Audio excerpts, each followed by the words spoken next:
दूसरा 160 दिनों में पिछले 5 जिलों में जो मैंने देखा, जल प्रबंधन को लेकर कोई सोची समझी योजना का न होना, कोई प्रयास के न होने की वजह से बिहार में ज्यादातर, कम से कम इन 5 जिलों में जहां मैं गया हूं, ज्यादातर जगहों पे या तो किसान बाढ़ से प्रभावित है या सूखे से प्रभावित है।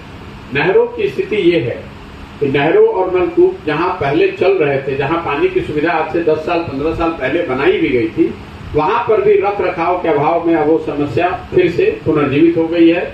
और अगर इसको आप आंकड़ों में भी देखेंगे तो आपको पता चलेगा कि बिहार एकमात्र ऐसा राज्य है पूरे देश में जिसमें पिछले 10 वर्ष में सिंचित भूमि की जो मात्रा है, जो एकड़ेज है, वो कम हो गई है।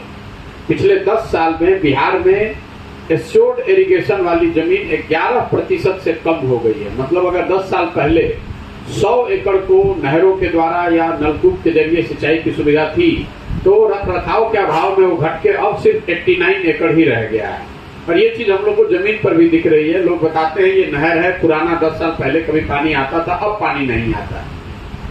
इन दोनों के साथ साथ दो जो बड़ी और समस्या किसानों की है, एक बिहार में पिछले 75 साल में भूमि सुधार की दिशा में कोई काम न होने की वजह से बिहार में भूमिहीनों की संख्या देश में सबसे ज्यादा है।